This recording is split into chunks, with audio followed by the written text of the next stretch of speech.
that has some of our materials on there. But it's a series of networked, self-guided trails where kids can use brochures that they pick up at the kiosk. You can see the kids picking up their brochures to hit the trail with their family on their own time and go for a hike and connect with nature meaningfully. Why self-guided brochures? Well, because visitors prefer them. Whenever we're looking at the study again from the Blue Ridge Parkway, 71 to 77% of the visitors reported using a brochure, and more than that said that that was an important aspect of their trip. It also provides parents with the ability to be the teacher. They don't have to wait for the ranger. The ranger doesn't have to be there. These brochures are at the trailhead 24 hours a day. So they don't require a salary. They don't require special training, besides the people who create them, of course. And you can pick them up anytime. The parents become the teacher. They're walking down with the kid. The parent is identifying the tree, helping to teach their own, helping to teach their own kids about what they're learning about. And to the kid, their parents become these heroes, and the parents get to help try to pass that on to their kids, and it creates a family adventure. The trails are networked. All the trails are networked through our website, kidsinparks.com. Here you can see on the left side is a screenshot from our homepage, which is currently being redesigned to look like this. If you were on your iPhone right now, it's not going to look like that. It'll be more Blue Ridge Parkway centric. But because our program is going on a national scale, we now have a trail in South Dakota, for example, we have to take the Blue Ridge Parkway aspect out of our website, which has a lot of Blue Ridge mountain pictures. And so we're going to this national theme that's going to be happening. And on the right side, you can see the Google map of the locations of where our trails are located around the Blue Ridge Parkway. And so when a kid goes to the Blue Ridge Parkway Trail, and then they go, man, that was fun. Let's go on the website and see what else they have. They go, look it, there's another trail 20 miles away at the state park, and there's one 30 miles away at the national forest. Let's go check those places out. And it creates this network of opportunities for kids to get outdoors and get healthy. That's what we're going for. And the program provides incentives for kids who register their hikes on our website. So if a kid goes to a hike at the Blue Ridge Parkway, for example, they register, they let us know about that, we send them a prize. The very first prize they get is a nature journal, all right, that has pages that they can insert a sticker onto the page that is from that particular trail. Every trail has its own personally designed sticker. Kids like stickers. The more trails they hike, the more prizes they get, up to 12 different prizes. And when they hit milestones, 1 hike, 3 hikes, 6 hikes, 9 hikes, 12 hikes, they get a larger prize. They get a backpack, a bandana, a walking stick medallion, a magnifying lens. And so these prizes are designed to get the kids excited about wanting to go use their new equipment the next time they go outdoors. Use their nature journal to take their notes. Go back onto the website, register again. Take the notes from the journal and put it onto their online webpage journal that every kid gets whenever they sign up. And so, finally, track trails are fun. Kids are not going to choose to go do something that's not fun. We vet all the track trails to make sure that it's not 5 miles straight up the mountain. We don't want to take a kid who's never been hiking and say, climb the peak, you know, even though that might be nice and healthy, they're never going to do it again because they're going to hate it. And so it has to be fun. So we have different types of trails that help us do that. So track trails building partnerships. This is a partnership outdoors conference, so this is very important next couple of slides here. So you can see our very first track trail was with the National Park Service unit, the Blue Ridge Parkway. And we built that trail in 2009. And it's very important, I guess, for me to note that we never actually dig the dirt. Yeah. All the trails are trails that exist in your park already. We just come in, look at the trail, or your interpreters look at the trail and say, man, we want to talk about trees and ferns and birds and lichen. Great, we have brochures that can help you do that. And we can make that happen. We don't ever dig the dirt. The trails already exist. We just enhance the trails that are already on the ground in various places. Second trail was built at the North Carolina State Park. That's 40 minutes away from the first trail. Realizing that a kid who lives 40 minutes away, maybe the parkway is scary. It's the national park and there's bears. And so we need to create an opportunity closer to home. What we call a gateway trail. Somewhere near your house that you could go to a place that's more familiar to you and experience that trail, go to the website, say, hey, look, there's one at the Parkway. Let's go there. Next slide. Look, there's one at the Forest Service. Let's go check out that place. Next slide. Hey, look, there's a county park up in Virginia that has a trail. Let's go to that one. a private farm with a corn maze where we put the things in the corn maze, or at the Nature Trail Disc Golf Course that we built at the local high school, or the other city park, and again at another North Carolina state park, and then again at a Virginia state park. And so the connection of these various land management agencies through one program that can easily be transferable to any location in the United States is a really exciting part of our program and things that are really getting our program some national attention. Coming up next, more partnerships are being formed all the time. We are actually in the process of working on every single North Carolina state park and every single Virginia state park to bring our track trails to them. We're also working with the North Carolina Forest Service. We're working with the Army Corps of Engineers and Chad Eller, who actually was the reason why I was actually invited to this conference. We'll be getting their trail put in February 18th, if anyone would like to come to the grand opening of that trail. We're working with a local zoo, and we're working with a tribal group.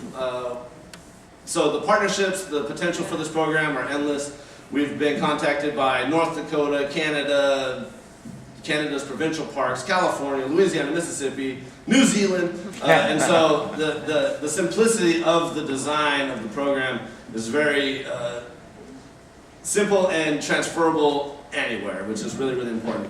So is it working? I mean, is the stuff that we're doing, why do this? We do data. When the kids register their hike to get their prizes, they have to answer a series of questions. That provides us with data assessment, and for that we reward them with an incentive. The more times they do it, the more data we get. That shows good things for us. That helps us get extra funding. That helps us show meaning to land management agencies that this program is worth investing in and worth partnering with. So currently, over the last 2 years, we've gotten 450 plus kids to sign up. And more than that, we've had 586 kids register more than, or 586 total registrations, meaning that of those 486, some of those kids came back more than once. All right? Some of the kids have registered 6 times and graduated from the program in its current state. We're about to move to 12 as our prize. A really important thing that I think is really cool is that 50 of our kids have been to more than one trail. Meaning they went to the national park, they went to the state park.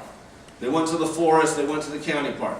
And so it's showing the cross-pollination of users between kids who are in this program, which I find that stat to be one of our best stats. And the average age of our kids in the hiking program is 7.5 years old, which is a great age. Around 4 to 10 years old is where we're at, so I have 7.5. We also have disc golf, which is a very fast-growing sport, the fastest-growing sport in the United States. And we have designed a program called the Nature Trail Disc Golf Courses, which basically takes your standard disc golf course and turns it into a nature trail by incorporating things like scorecards that double as field guides, so that while you're playing the course and you're keeping your score, you can turn it over and identify a tree or a bird, which is the very first disc golf course in the country, or I can even say the world for that matter, to have done that. Also, the T signs normally say par 3, 300 feet, the lake is out of bounds, whatever. Next to that T sign it says, and the tree next to the tee pad is a tulip poplar. Or halfway down the fairway there's a lot of poison ivy, etc. So it gives people, while they're playing the game, especially teenagers, the opportunity to connect with nature. Kids register their round of golf, they get a disc, because I want them to go play golf again. And so that way they have the equipment to go out there and do it again another day. And then the average age was 14, showing that we are reaching that teenage population with that. Would you return? More than 90% said yes. When asked why, more than 50% said it's fun. Other reasons are because I love nature, spending time with my family, etc. But the number one overwhelming response is fun. So what's next? We're going to go fast here. So here's our current track trails. There are currently 10 of them. Like I said, there's one in South Dakota. We're going to expand across the country by building our networks for the next couple of years. And the program is going to end up looking like this with your help. So how are we going to do it? That's a very large goal that we have. Our materials are very, very transferable and templatable to many locations. On the tables passing down the aisle, there was materials. You'll see the hide and seek brochure. You could take that hide and seek brochure and do it anywhere in the United States, anywhere in the world right now. You could go outside and use the hide and seek brochure outside on the grounds. the trees brochure is essentially, and we'll get to that, I'll show it in a second, I guess. You can go ahead. Our trailhead signs are basically templates of each other. So this is our North Carolina sign. Next slide is the Virginia sign. Same sign, just a little bit of a different background to represent that there's state parks in the mountains all the way to the sea in Virginia. Here's our South Dakota sign. We take the iconic feature of the state, stick it as the background image of the sign, and everything else lands in the same spot. Here's our hide and seek brochure. Like I was saying, you could go outside and find a spider web, a tree with needle leaves, an insect, a mushroom, some lichen. You could do that anywhere right now. So this brochure could be taken to any of your sites within a week. Custer State Park's hide and seek brochure, for example, is the same brochure, just slightly different pictures of trees, of needle leaves that they have. So here's our Tree Tales brochure, or sorry, our Need for Trees brochure, which details 6 different trees you can find in the park. Well, for Custer State Park, we just took the 6 trees they had in their park. Their interpreters wrote the text, their interpreters took the pictures, sent us the pictures, we dropped it into our template, brochure was done. Bird brochure from the Birds of the Blue Ridge Mountains, Custer State Park. We had our illustrator illustrate the birds, dropped them onto the brochure, same thing. And so the templates of the brochures, we have 10 different topics currently. We're working on developing more topics all the time. And so those materials are templatable and transferable to any location, anywhere. The website, when the kids collect the data, agencies that are involved in that are able to get reports from us about the users that are coming, the demographics, etc., all the different information we collect. I'll be more than happy to answer questions at the end, and then I'll be here the rest of the day if anyone has any questions about that. So, thank you.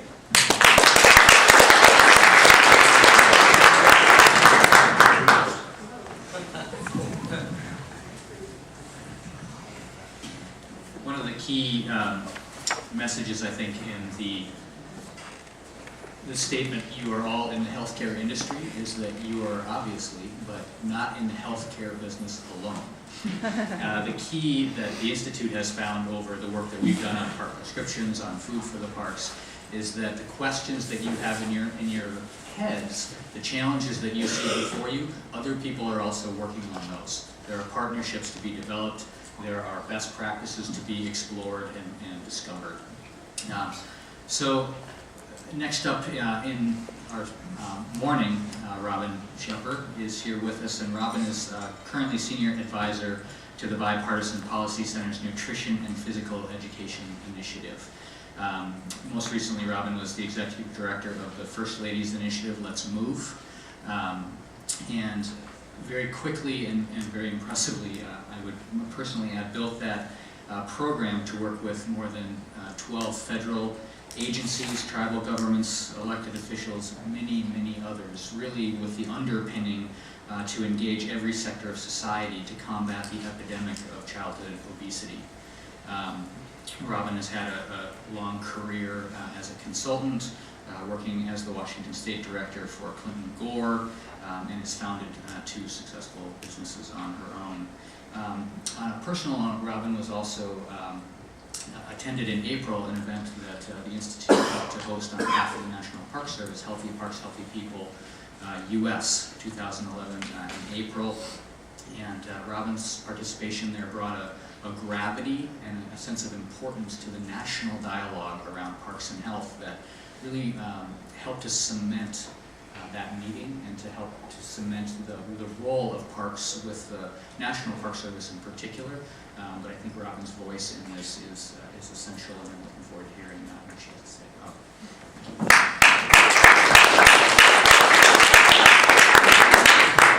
Thanks for that kind introduction. I should also add that I'm a mom, 2 little boys, 6 and 9. That's probably my biggest biographical statement.